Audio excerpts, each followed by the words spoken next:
Ho, ho, ho, ho, and welcome to a new episode of Talking Snooker with Phil Haig and Nick Metcalf.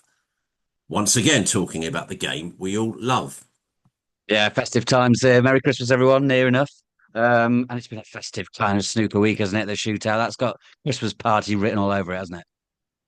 It has, and I was thinking, almost our Christmas season of episodes now, which are in no way any different than any other episode we do, apart from me just saying ho, ho, ho.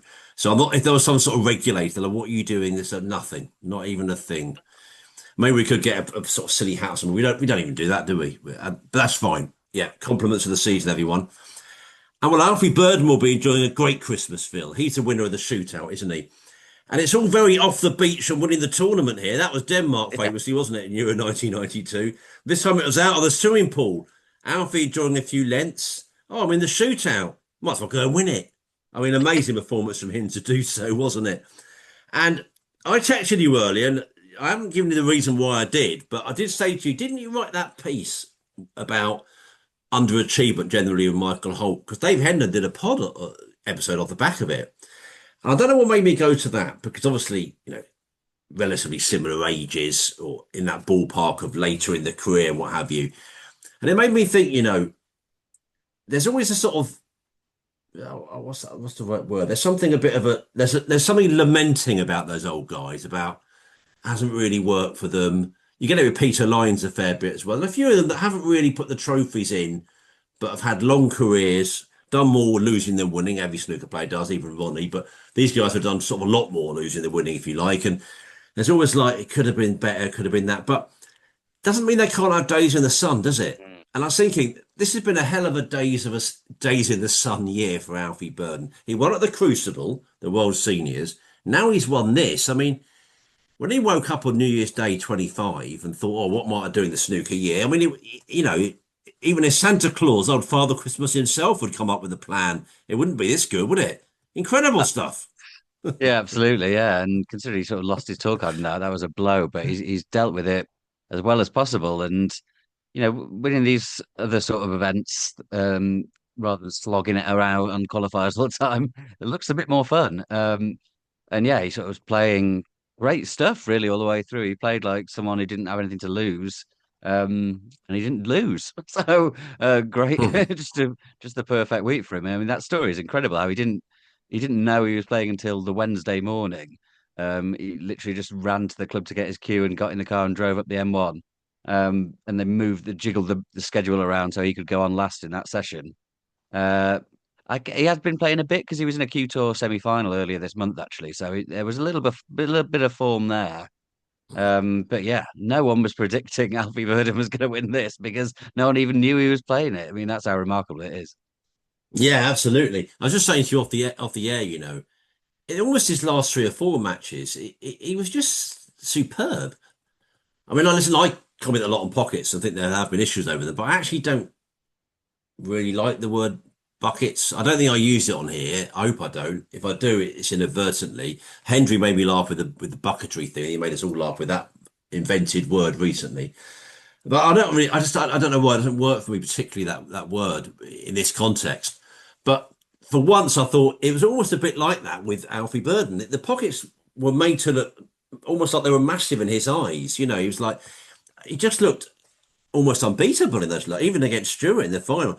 And I was thinking, it's often like that. Not last year, if we had that crazy Tom Ford final, but very often I'll have to go back. It seems like one player takes an absolute stamp on the final, which a kind of way you wouldn't predict it would be like that, a shootout final. You think the nerves would really come in. Maybe they're so well versed and so into the tournament after playing six matches that nerves become less of an issue. But I always think, oh, there's not really many points in this. It might even get caging. That's a shootout final. But no, so often a good break wins it. And again, that was the case, 56, and the camera sort of panned to Stewart. Stewart got a few points early on, but camera panned to Stewart, and you could just see from the sort of points going up one way in the clock, oh, Stewart's beaten, he's lost, because Alfie's not going to let him back to the table. It's a brilliant effort, and I mean, quite a celebration, and I'm sure it was a very good celebrations after, and he often does talk about that thing about underachievement that I mentioned earlier, and he doesn't feel like he's done what he should have done. He often mentions Jimmy White and Neil Foggles, doesn't he? And I see Neil talk, and probably Jimmy as well, and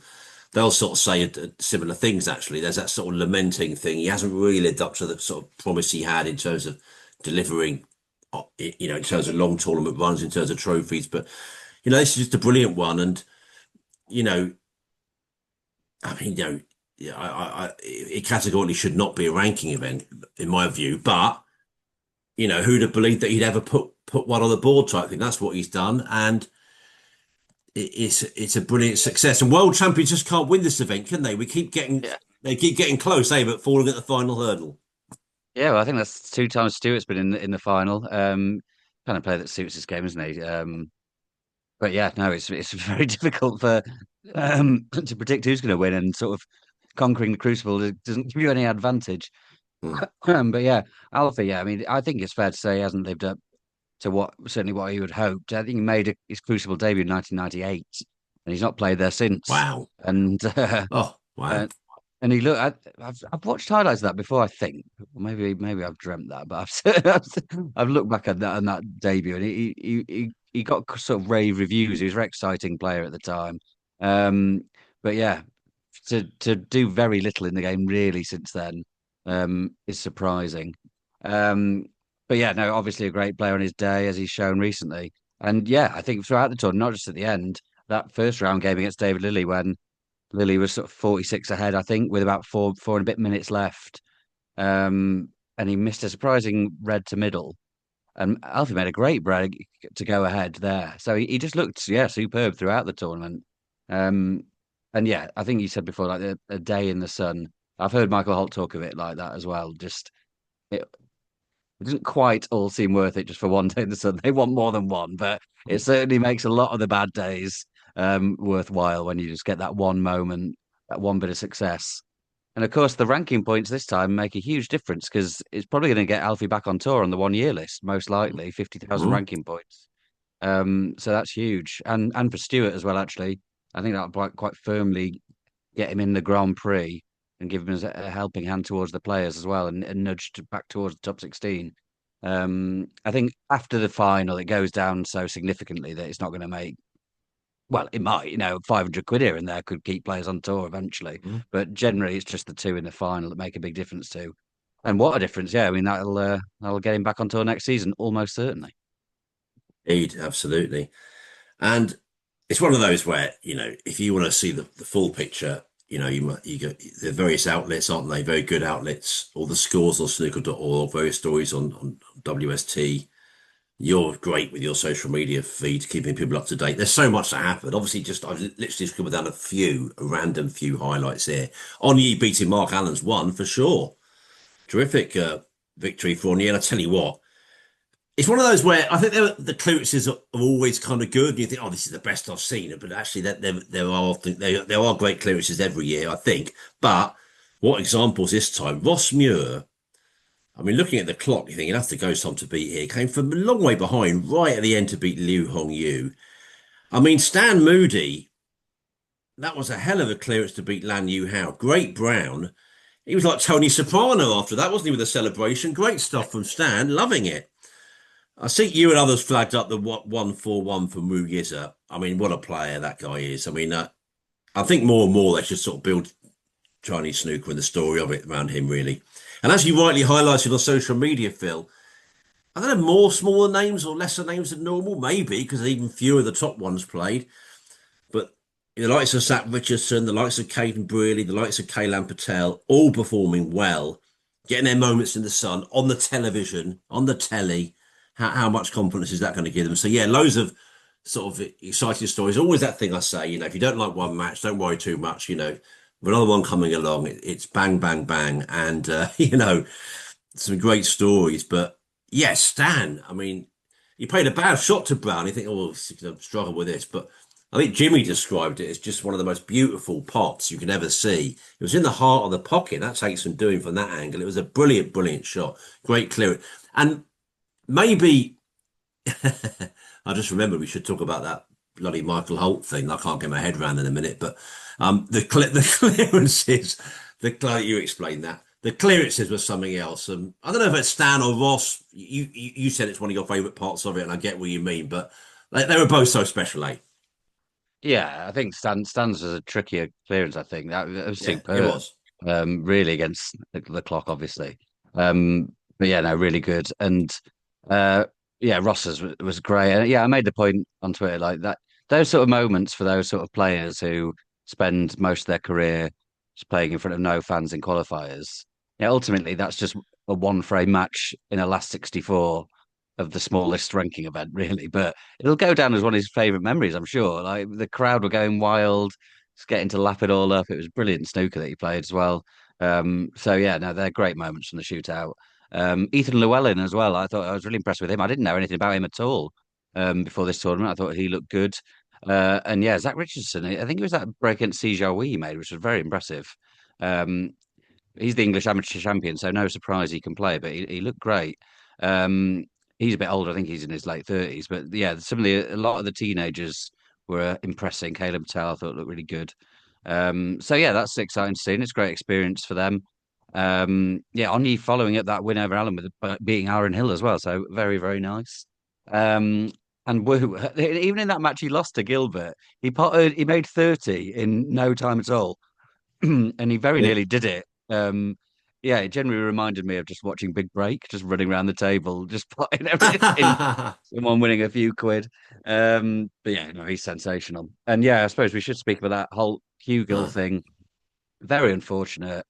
Um, so Ashley's playing out of a snooker, and the pips don't go off, the beeps don't happen. So he runs out of time, which gives Holt ball in hand to win to come from behind and win the frame at the end. And understandably, Ashley's pretty unhappy about that because you can tell the players all the time they play, especially when they're ahead, play when the beeps come in. So he was, arguing his case, which is understandable. Holt was arguing his, which is, he did run out of time, but I don't know what the answer was. It did seem very unfair on Ashley to lose it like that. I think in that situation when clearly the technology's gone wrong, they can just time out and then just wind the clock back, put the balls back. I don't see why you can't do that. It's all just a bit frantic and chaotic, isn't it? Maybe that'll happen next time, but the referee wasn't even sure what to do. She sort of stepped forward to give him the ball and then stepped back and then went and did it. Um, Michael could have won anyway because he was on the red, but it was a more difficult shot. But yeah, you got to still feel sorry for Ashley Hugel in that situation because that is not ideal. Yeah, and well, first of all, the beeps and that seem to go wrong every time. And listen, we all work in offices, and computers go wrong a lot of days, don't they? Turn it off, turn it on, forever ringing bloody IT. So it's not an exact science, but I think it happens every year, really, at least once every year, I'd say. There was I one with can. Rebecca Kenner famously. That was a few Oh years yeah, ago, but I remember she was in a good position and that cost her. yeah, that's right. That's right. That was one. But a few years ago, yeah, I remember speaking to Rebecca. Now you say it, a few of us on Zoom that afternoon. Um, she was great about it, very sporting actually. But I think Ashley was cheesed off. I mean, Michael Holt, you know, put a video out to explain it from his side. I mean, some people were quite critical of him. I mean, what I felt was that ultimately you just got, I suppose, you got to do it again. Really, if it's if the beep's so much part of the event, then they don't go off. Then I think a sort of a do-over, as they often say in American politics. I think a do-over is probably the fairest thing, really. But it's a shame because the technology needs to work for these things. But Phil, shall we move on and go to the last 16 onwards and just run through some of those? Um, in that round, then Zachary Richardson beat Kalen Patel 44-28. It was Ben Merton 74, Halim Hussein 49, one Sijun 131, Ethan Llewellyn 7. Break of 1-2-6 and 1 there. Union Boyko 35, Elliot Slessor 17, Alfie Burden 42, Liam Highfield 23, Jackson Page beat Feng Zhengji 68-0. Real clash of the big players here because Ford was the defending champion against, of course, Stuart Bingham. And Bingham won at 55-21. And it was Nopon Sankam 50, Stan Moody 36. Loads of people were looking forward to watching that one. And that was, Nopon getting the win. Quarterfinals, Stuart Bingham 73, Jackson Page nil. Break of 57 from Stewart there. Julian Boyko 28, Wansigen 18. That was a tight and tense one. Nopon Sankan beat Ben Mertens 44-14. And it was Alfie Burden 42, Zachary Richardson 7. So Alfie was winning comfortably. We saw in the semis, he did that again. He beat Nopon Sankan 79-14 with a break of 73. While Stuart Bingham had a much closer one. He beat Julian Boyko 44-35. Yeah, that could have gone either way. That was really harsh on whoever lost it. It was Julian that did lose it. Then Alfie Burden won the final, 63 points to 8 against Stuart Bingham with a break of 56. So, as I say, I mean, you win it, you win it, you win it. You're delighted you win every game by 1 point and you win the trophy. But Alfie was sort of, if you add those together on aggregate from those last 16 onwards, hell of an aggregate score. I mean, the Highfield one was a bit closer, but hell of an aggregate scoreline. It's miles points difference. He sort of stormed to it, eh? Yeah, and I think he made in his what is it, 7 wins. 7, I think, He yeah. made three half centuries, which is a pretty good hit rate in the shootout, isn't it? And both in the semi and the final. Beat Gary Wilson earlier on as well. So yeah, he was playing just really good stuff. So yeah, thoroughly deserved winner. Stewart potted the first ball in the final, didn't it? And it was actually a brilliant red, but Oh, it yeah. was so tough. He played it with safety fully in mind, so he wasn't on anything next. But it was the start was a lot of sort of exchanging safety shots. So 1 point felt massive at that stage, but then Yeah. Alfie got in, and yeah, the first two shots of Alfie's break, the red, and the way he opened all the reds up, and then potted you'd expect to get the black, but it wasn't easy. And then from there on in, he just looked superb, wasn't going to miss. So yeah, fantastic for him. Dead pleased for him. It's one of those stories, he always talks about it's probably down to him. He's not practiced enough, and he's underachieved. He sort of takes the blame for his underachieving. So I sort of find that those kind of stories, you not really feel that sympathetic for them because they're accepting that it's their fault. It's not out of their hands or anything. They could have worked harder, but still, like we say, a great day in the sun after a lot of time playing snooker and a lot of heartache. It's a lot of losses. It's a lot of playing in um, uninspiring places, traveling the world, but not getting much glamour. So yeah, he'll have loved it. And I think I did enjoy the celebration on the table. There was something about him standing on the cloth that actually made me a bit uneasy. It's such a precious, beautiful thing, a snooker table. It actually felt a bit wrong to be sort of messing it up like that, but it were great scenes, really. So yeah, I'll let him off for that one. Yes, I was not convinced about that, if I'm really honest. But then part of me thought, well, wait a sec, mate. You didn't mind when Just Stop Oil did it, but I thought, yeah, I thought that's a bit different, actually. I didn't mind when Just Stop Oil did it. That's true. I didn't. But I thought there was a cause there. There was no cause here. It was just someone. Yeah, if I'm very honest, and I am on here, I wouldn't like to see it happen often. But it was certainly it was sort of instinct, wasn't it? And it was a quick decision, and that's the way he did it. But yeah, sometimes these things catch on. I hope that doesn't. I don't think it will.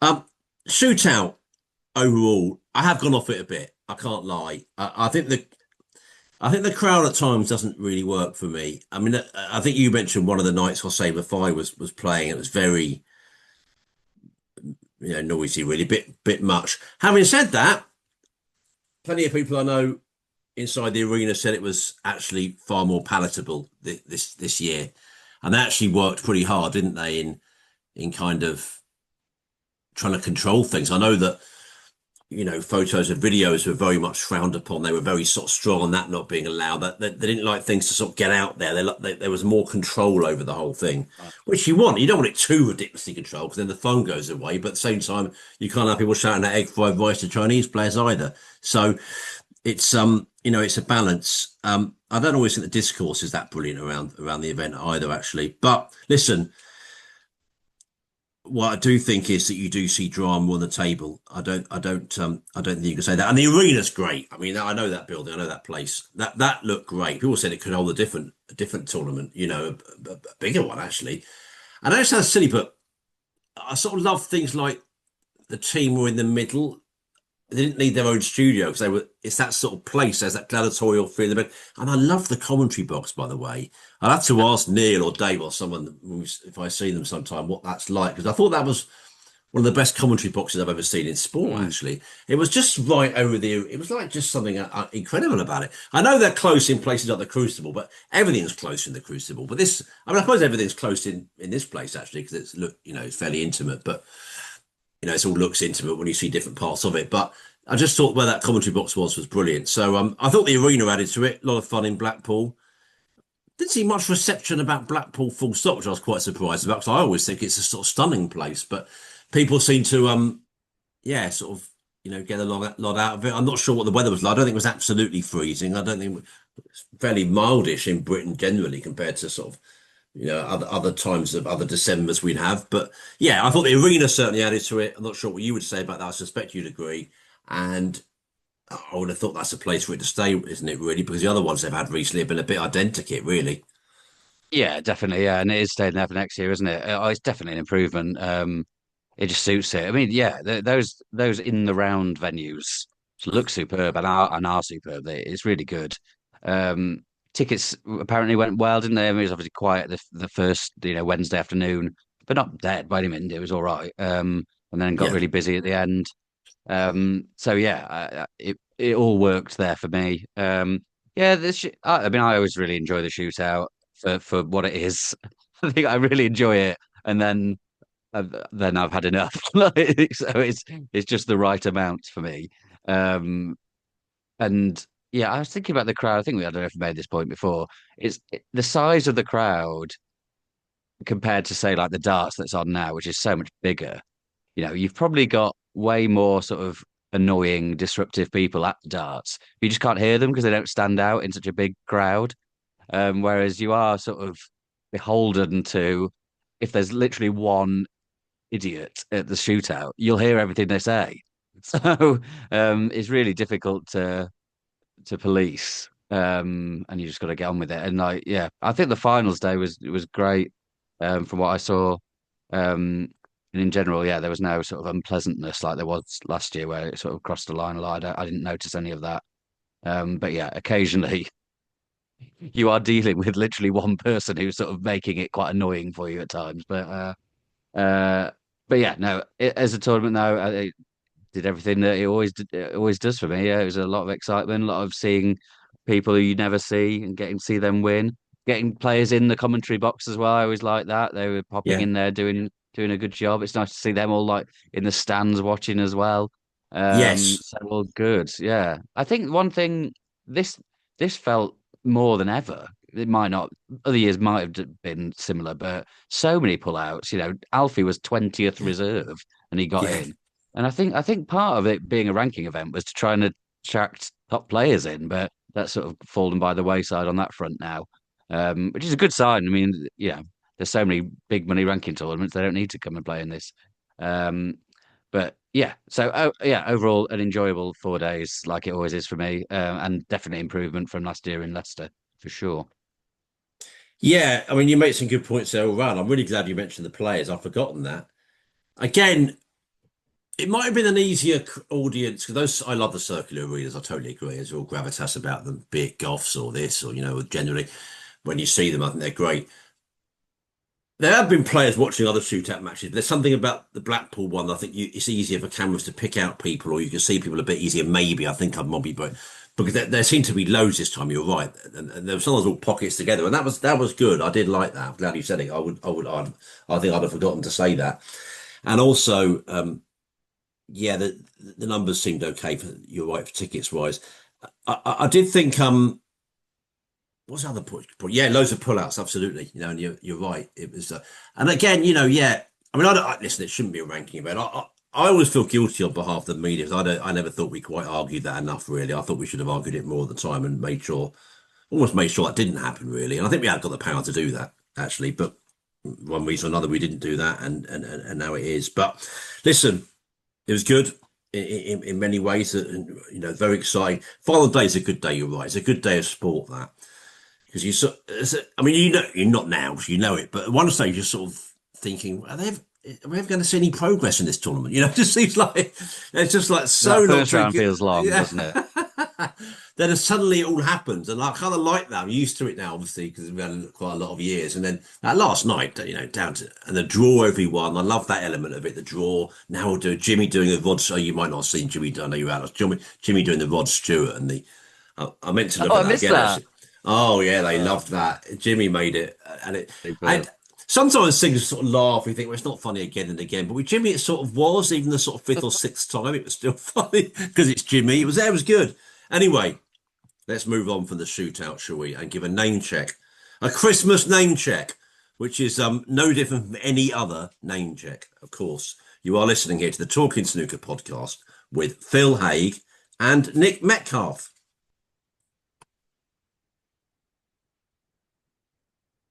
Well, Phil, we never have long to wait, do we, for another snooker tournament? And lo and behold, as we speak now late on a Sunday night, tomorrow, Monday, the Scottish Open. I was having a look at the history, and I always think it's a bit dicey when it goes back through so many iterations. I mean, if you actually stretch back from, oh, this, it changed to this, it changed to this, it changed to this, it's actually the International Open, which I remember growing up as a boy. It was the Yamaha Organs International Open at the Assembly Rooms in Derby. Then there was a few more Scottish Opens, different events and guises. But I think we remember it, don't we, particularly in the Home Nations era. And I thought it might be helpful, the 10th one, to remind ourselves of some of the stories. Marco Fu won the 16 tournament, beating John Higgins in the final. Neil Robertson beat Cao Yupeng. I remember covering Sports Personality that night at Metro. Brilliant final in 17. Neil coming from behind to win it. Mark Allen and Mark Selby won the next two. They were all in Glasgow. We moved to 2020 and the pandemic in Milton Keynes. Selby won again. There was a move to Llandudno in North Wales in 21. And that's the one that sticks in my mind now because it was where the Ronnie documentary kind of started Yeah. in a very quiet venue, quiet Llandudno generally. I think still quite pandemic-y, wasn't it? And, funny tournament generally. John Higgins beat Ronnie in that. But then the final, Higgins lost. Luca Bassell won it soon after he lost the UK final. Then Edinburgh, back to Scotland, thank God, for 22, 23, 24. Two wins in a row for Gary Wilson. Pure snooker, that, isn't it? I don't mean that meaning because you can't, MK couldn't be helped, but the Scottish Open finally went back to Scotland, thank God. Yeah. Gary Wilson won two in a row, didn't he? Brilliant for him. Started to put ranking events on the board. We thought his talents would one day translate to. Then 12 months ago, Lei Pei Fan won the title, beating Wu Yiza 9-5 in the final. So a nice selection with this one. It's also, heavyweights, unlikely winners. I think you said some funny things happened in the Scottish, which is kind of fair, I think. I mean, Cao Yupeng would have been an unlikely finalist when he got there for sure. And the last year's final was, surprising, no question. But then also, the Selbys, the Allens, as well. So Robertson. So yeah, nice selection. Good tournament. Plenty of people I know are going. And part of me is like, well, of course they are, because so many people in Scotland love the game. It's a bit Hobson's choice for them unless they travel an awful long way. This is the only event in Scotland, so a lot of them make the most of it, eh? Yeah, for sure. Yeah. Yeah, and Edinburgh's amazing. Not heard amazing things about the venue for this one. I've not been, so I can't judge too much, but I think it's leisure centre-y. I know that's Yeah. why Judd said he's not playing in it. But yeah, I mean, Edinburgh at Christmas time, lovely, lovely stuff. Yeah, unusual things do happen. I mean, looking back in the history, like you're saying there, it's mainly these 3 years in Edinburgh, really. Before that, that's pretty heavyweight winners, really. But the finals here, I mean, Gary Wilson beating Joe O'Connor, Gary Wilson beating Noppon Sankem, and Lepe Van beating Wu Yiza. Yeah. That's pretty left field stuff, isn't it? For the three finals there. I mean, Lepe Fan winning last year. I really like Lepe. I think he's got a great game, but that was so out of nowhere. I mean, Wu had been to the final of the English, hadn't he, last season? So that Oh, that's wasn't right. Lost to Neil, yeah. too much of a shock. But Late was just really random. But he was great. Just played brilliant. Won all those deciders, didn't he? And he's a great clutch player, it seems. So yeah, all sorts could happen this week. It's a heavyweight field, actually. Now, Judd's not playing, Ronnie and Ding aren't playing, but everyone else, big names are there. So yeah, Oh, looking forward to it. Looking forward to see how Mark Selby's going to carry on his unbelievable form recently. As you say, he's got fine memories of this tournament, even if they were in one of them was in Milton Keynes and one of them was in Glasgow. I remember that final in Milton Keynes where he beat O'Sullivan handily, didn't he? So oh. yeah, he might be the man to stop really. But he's no shortage of threats. As I say, there's a couple of big names missing, but it's a pretty tasty field otherwise. Yeah, good way of summing it up. That was the season where Ronnie lost absolutely loads of finals, wasn't it? Like you lose five. He lost it in the pandemic Mm. season, all those finals, didn't he? He certainly lost to Jordan in the Welsh. You're right, he lost that one to Mark. Yeah, I don't particularly remember that. Mark playing very well in that. But yeah, that would make. Ah, no, it does ring a bell because it wasn't that long after the famous meeting in the world, was it? And everyone was like yeah. It's that thing they always say where they say, oh, I mean, some people say Mark Selby gained revenge, and it's not really revenge, is it, in the same way to win a Scottish Open final compared to a world semi? But yeah, a modicum of, I think it's fair to say. Yeah, he really won well now. So now you say, I remember that now more. So matches coming up then again, a full list on snooker.org WST. The defending champion then, the aforementioned Lepe fan, he's got Amir Sarkosh. That's an early match coming up tomorrow then on Monday. Matt Selt, Ryan Day. I've been saying to everyone recently how I'm not a fan of quizzes. Certainly, one was sprung upon me in the week last week, Phil, actually, at a Christmas do. My team actually won it though, sports quiz. So quite pleased about that. And Well won that done. on time. They did better than me, though, the other guys on the team. To be fair, I must admit, they some absolute brain boxes on there. Phil, so I'm not going to now be a hypocrite and ask you it. I'm just going to say that Matt Selt, Ryan Day, the first meeting was the O2 LG Cup. That's going Wow. back. Yeah. Yeah. Yeah, a bit more than maybe I thought wow a bit with that. I wouldn't have gone that early if I was guessing, I don't Yeah. think. No. I didn't do it because I thought it would be unfair, but now I think about it, that was I was quite surprised. I looked back and I kept going 08, 07. I thought that's about now. Then it went back right to O2. They won that 5-3 all those years ago. Yeah, the O2 LG Cup. BBC used to show that, didn't they? I think. Joe O'Connor, Stan Moody. That was one I picked out. Good match that. Zhaoxing Tom Robert Milkins. I mean, obviously interesting because it's the world champion, but they just met, didn't they? Yeah. That was in Xi'an when Milkins had a great win. Actually, it's one of those funny ones. It's actually a 4-0 head to head for Milkins. Luca was a bit like that. I think you may have pointed this out once because they're not funny world champions in a way. They're very good, excellent snooker players. But because they've become world champion and not done an absolutely massive amount else, they sometimes have funny head to heads for a world Mm. champion. So world champion to be 4-0 down on the head to head to Robert Milkins is kind of weird, isn't it, in a way? But that's what it is. Ali Carter, Zach Scherty. Well, they met at the German Masters last year. Carter winning 5-0, but Zach's getting better and better. I suspect it won't be a nil on this one. We'll see. Tom They've been practicing together as well, I think. That's Ah, interesting. nice. That makes sense. Yeah. Tom Ford, Anthony McGill. Did a bit more McGill lately. See if that continues. And Mark Williams has got Ben Merson. That's only a selection.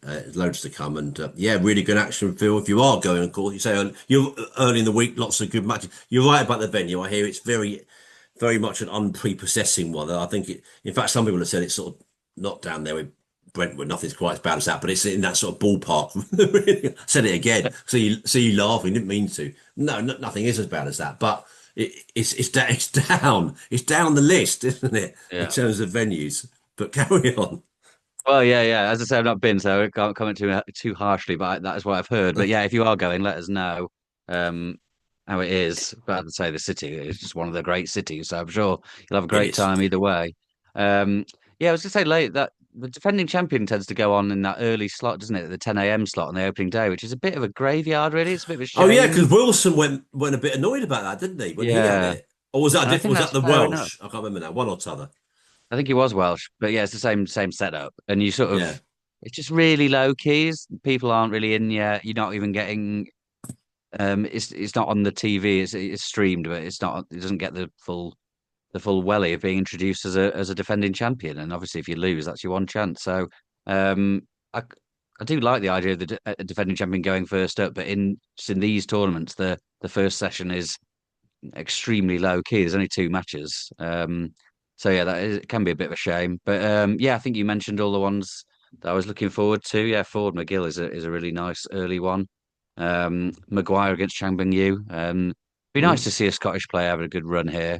Hasn't happened too often, really, has it? I mean, John got to that No. final, but it wasn't in Scotland, so Yeah. not so good. But Maguire's been playing well. Higgins is always a threat, obviously. McGill, as you say, we've seen him a bit more of him. Still not really doing as much as you would hope to, if you're a McGill fan. But yeah, no, plenty to look forward to, and it's going to be Yeah, I think it's unpredictable things will happen. I like a bit of carnage at the end of the year, bit of Christmas feeling to it. So yeah, no, looking forward to this one.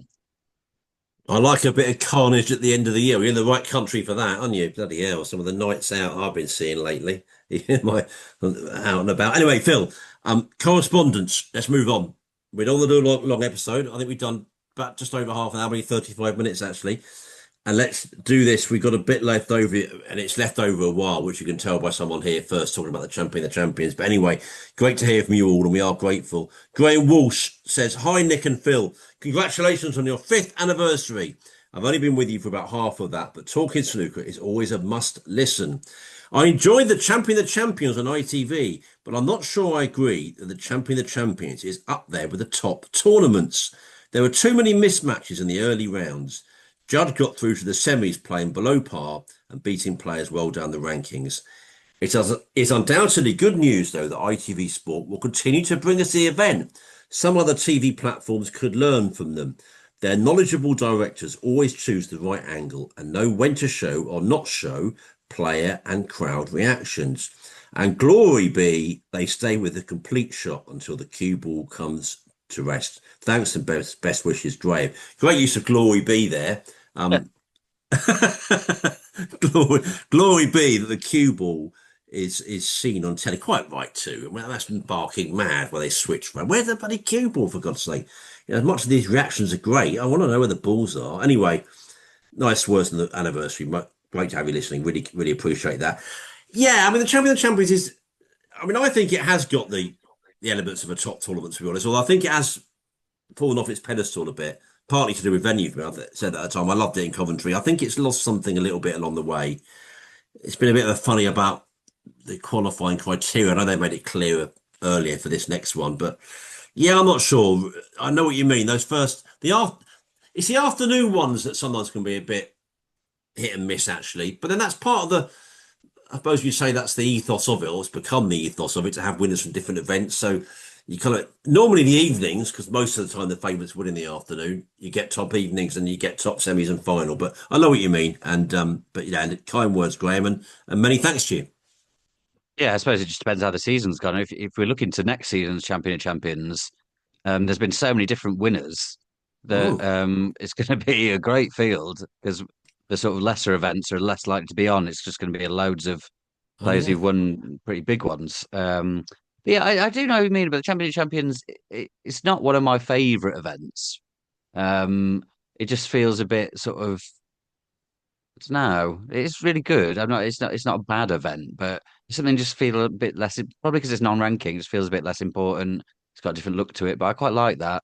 I actually did an interview with Emily Fraser from Matchroom a week or so Hmm. ago, which was ahead of the Moscone Cup. But I asked her about the Champion Champions and the Matchroom documentary and stuff. She has some interesting things to say, so have a look at that if you've not seen it. But yeah, no, I and the ITV production team, yeah, they always get rave reviews, quite rightly, and it's great that they're going to still be involved when it moves to Channel 5 as well. So that's good news. Here's Tony Ancaster. Hello, Nick and Phil. Congratulations to you both on 5 years of the Talking Snooker podcast. It's a really impressive achievement. I know there are lots of other podcasts around these days, but for me, there are only really two at the top level Snooker Scene with Dave Hendon and your own Talking Snooker. You two are always fair, balanced, and wise. And I love your humour. Please carry on with this far into the future. It's a must listen every week. Best wishes, Tony. I was thinking there might be a question there, but it's just full praise. So we'll take that. Very nice of you, Tony. Thank you. Very nice indeed. This is Neil Caesar. The Saudi tournament is an expensive gimmick.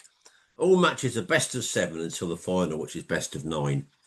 And that golden ball is ridiculous. As soon as the red is potted, the commentators go on and on about a 167. This isn't snooker, it's a Saudi circus. Every time Neil does message us, he is straight to the point, really. I mean, I'm obviously generally no fan of snooker in Saudi, but yeah, I mean, it's dominated by the 167. I have to say, the thing about it is, of course, they're getting nowhere near it, are they? I mean, it's not even like that's the ironic thing. It's like oh god, excitement. They're getting to about 70, aren't they, in the last one? So, but there we go.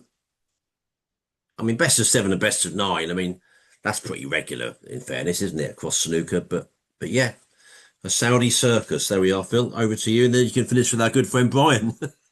Yeah, yeah. I mean, I sort of like the golden ball thing because it just sort of shows it to be sort of not very serious. It's obviously there's a lot of money, but it just sets it aside as like a sort of silly exhibition, really, which is what it feels like. But I can sort of enjoy it for that rather than um, it being anything more, you know, gravitas laden, if we say it like that.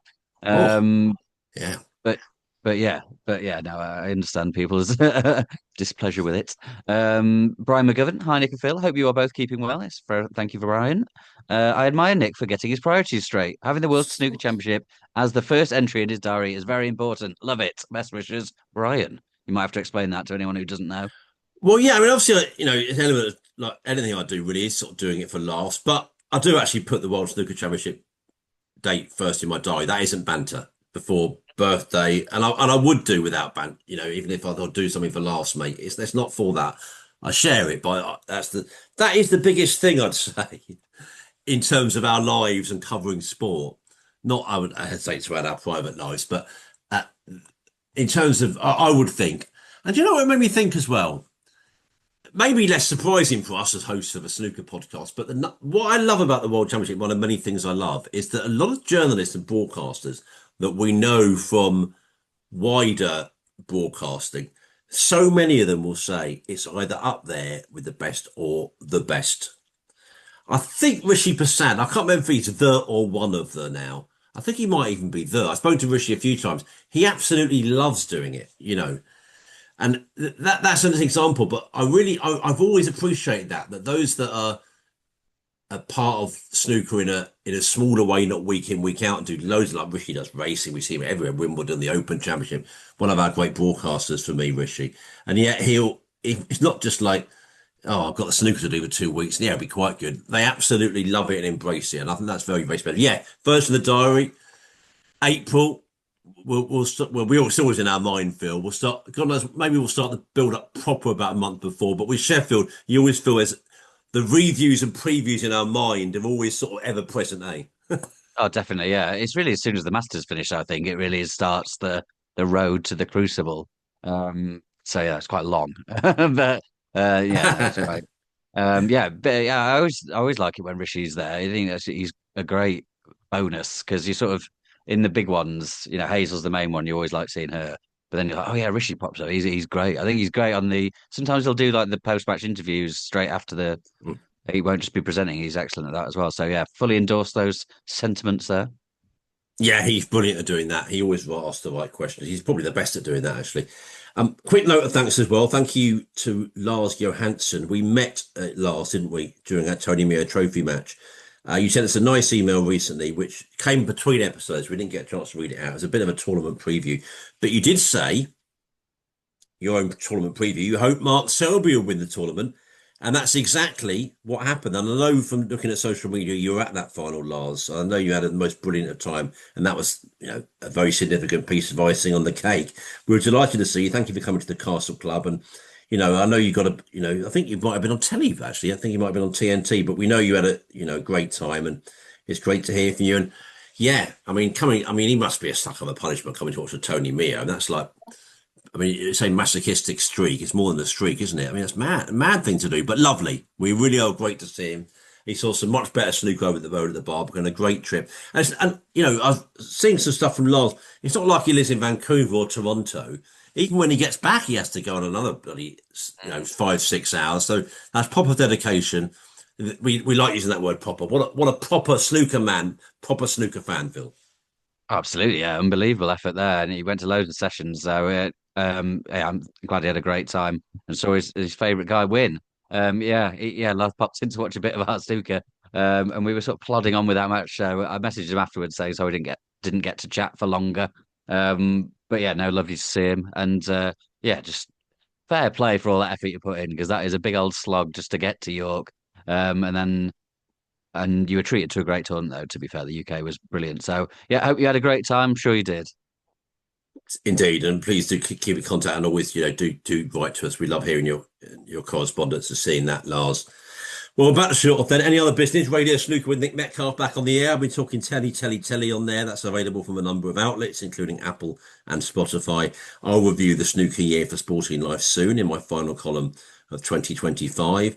And yeah, Phil, Scottish Open, of course, will dominate our thoughts in the coming days. So it'll be lots of nice viewing live on TNT Sports and Discovery here in the UK. And as we say, and I have seen it this time. I saw WST put it out. I really did. If you want the broadcast options where you are, go to WST. Yeah, absolutely. Yeah. Yeah, no reason to think it won't be a good one to finish off 2025. Looking forward to it. So, um, yeah, I've got nothing in the pipeline other than just covering that. So look out for anything I write from the Scottish.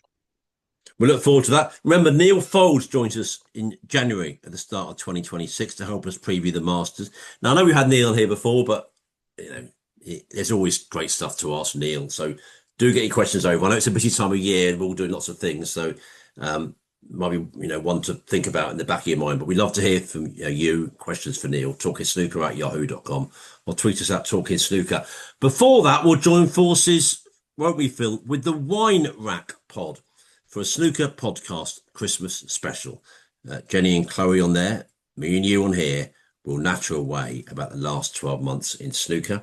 And we really look forward to that. I'm on the TNT Sports team now, and top coverage of sport continues. The Ashes series is back. I mean, I don't know what viewing that will be for England fans, Phil. It's a Wednesday morning in Australia, in Adelaide. That's a Tuesday night start, 11:30 for the third of 5 test matches. And elsewhere, Sports Personality of the Year is coming on Thursday. And the World Darts Championship is underway, Phil. And that continues until about Michaelmas, never mind Christmas. I've been writing a wee bit on that in recent days. It's bigger than ever, isn't it? I mean, I've been messaging you, messaging 2 or 3 other colleagues as well. Some of those sessions are definitely a bit weaker than I remember. But listen, I'm sure it'll give us good viewing as it gets deeper, of course, across those Christmas days and those start of the New Year days. It'll be really, unmissable viewing in many ways. I noticed Salute Littler's 10-day gap between his first match. That says it all, doesn't it? So long. But he was good, wasn't he? I saw you posting. I mean, he's always good, but yeah, good averages. Yeah, really good. Yeah, because Labanauskas played well against him, but he sort of won comfortably in the end. Yeah, it feels too big now, really, that tournament. But I thought there would be too many sort of strolls to victory by the seeded players because they've thrown in all these extra players into the draw. But actually, there've been quite a few upsets and some great matches, so it's going well. And they can sell as many tickets as they can possibly put up for sale. So that's why they keep putting on more sessions. So it makes sense on that front, and it's more opportunity for more players. So that's also a positive. But yeah, it's by the time it's finished, it'll feel like it's been on forever because it almost has. And there's some people that cover, in our game who cover every day of that Ali Pally. That is a Yeah. long old slog. So well done to those guys. But yeah, no, it's been good so far. Been some good stuff. So we're looking forward to the rest of that.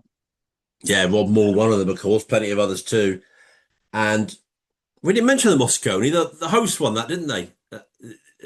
Yeah, it seems like it has been quite one-sided to Europe for a while, that Europe, yeah. tournament, really. I think they want it to be a bit closer, ideally. Well, I tell you what, I went to a few actually. I went to one up the road here at York Hall near where I live in Bethnal Green in East London. And me and my friends I went with, great old mate of mine, Chris Harris. We still laugh about it. I mean, you talk about the crowd of the shootout; they're like angels. Compared, I mean, it was absolutely ridiculous. Some of the antics in the Yeah. crowd of that night. Yeah, it really was. But fun, element as well to it. And you're right. That it's actually a good point. It never seems to be close, does it?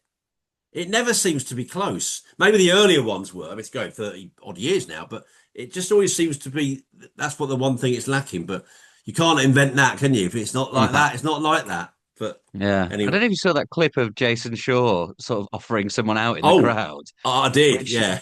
was like, I mean, I wasn't offended by anything. Like, it was quite entertaining viewing, but I was quite surprised. Like the tournament organisers were sharing that. It was pretty good, pretty like bad. I thought really sort Oh, of offering yeah. to have a fight with a bloke in the crowd. But I mean, they're obviously cashing in on the publicity because it went round everywhere, it got written up everywhere. So might have got some more eyeballs on the tournament. Fair enough. Thanks for the first of what we're saying in that Christmas episodes, which are no different to any other episodes, as we know. And I salute you and say, see you, sir. Enjoy the Scottish Open. And it's the last big sort of. Is there qualifying after that? Probably is, or maybe not this year because it's so near Christmas. I'm not sure. But anyway, Maybe. this is the first big the last big one in terms of main tournament snooker, and it's going to be great. Everyday viewing. Unpredictable. It's different this year with Scottish, and I sometimes think Scottish just lost because we've had the shootout. I think we'll be a bit more into it again. It's that sort of more main regular snooker. So see you next time. Yeah, always a pleasure. And yeah, enjoy the Scottish. We'll speak to you very soon. Yes, enjoy the tournament, everybody. If you're going to the event in Edinburgh, have a great time. Let us know about it. We'd love to hear from you. And yeah, Merry Christmas. And we got our Christmas special with Wine Wrap coming soon. For now, from you old friends, Phil Haig and Nick Metcalf. Cheerio.